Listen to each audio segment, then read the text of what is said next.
Cipolla has some things you'd like to talk to us about, Ron? I get a lot of catalogs in the mail, and I brought a couple if anybody's interested in the topics. Which one is that? Balkans? Serbia, yeah. I've got one here on the Balkans, and if anybody wants to, you can have them, take them home, and they're great reference items. This one is on Great Britain. Got a lot of early penny blacks and a lot of nice things in it. You know, they go really well on the back of the toilet. Coffee table. So, He doesn't just use the coffee table, see there? some of you may know the name Hurbert Skinner. Hurbert was a noted philatelist that passed away in February in New Orleans, and he had literally tons of stuff, lots of great stamps, covers, and literally a few tons of books. I bought his library and brought it back in a 10-foot truck and 68 cartons. So we're going to have the thing inventoried in about 3 weeks. So if anybody's interested, contact me. There's a lot of good things in there, and a lot of I left most of the auction catalogs. There was thousands of those,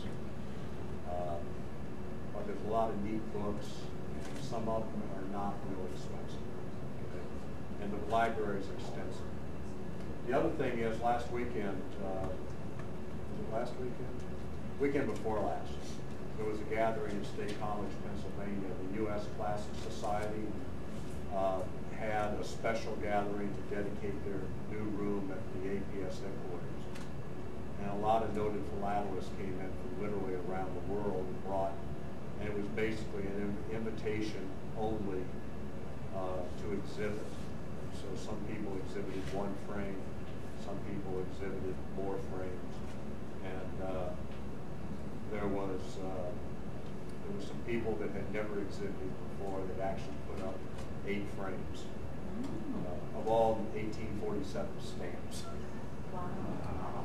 And that's going to be at Arapex in February, and that's going to be the fellows coming out party. So, but when you walk in, has anybody here been up to the APS headquarters at the Match Factory? Okay. You know, in the back, when you come through the main doors, it opens, there's double doors, opens into a room not much smaller than this. And there's a welcoming desk here and another desk over here, and then the double doors open to go into the back parts and all of that. And for the weekend, there was a wooden case that stood about this high, and glass up about like this. And inside there was a little easel, and it had one 8.5 by 11 page, just like this. And up here it says United States, 1867, 1 cent Ziegler. It was sitting in the case by itself, and there were no guards. There was nobody in the room. Ron said there was a brick handy right outside the door.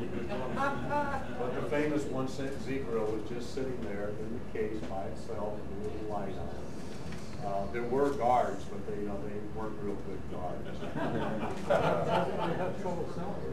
So you bring the stamp back? The famous cover that's got the strip of the 5 cent 47 with the Canadian beaver stamp. That was pretty well known. That was there. Some great items were there. So just thought you all would like to know about that. Somebody else told me they wanted to say something, and I forgot already who it was. Who was it? Don't touch him.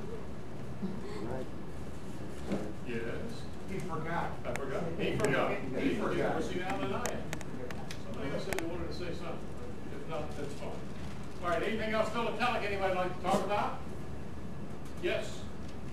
I have a non-philatelic thing that I had on concerning my daughter. We now need a 4-door car to replace a 2-door car.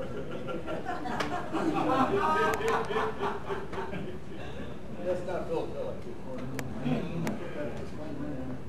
All right. Anything else? All right. We've got I think 1, 2, 3, 4, 5, 6, 7, 8 door prizes over here. We'll give the door prizes before we do the door prizes. And so the numbers are 1, 2, 35, 35. The first number is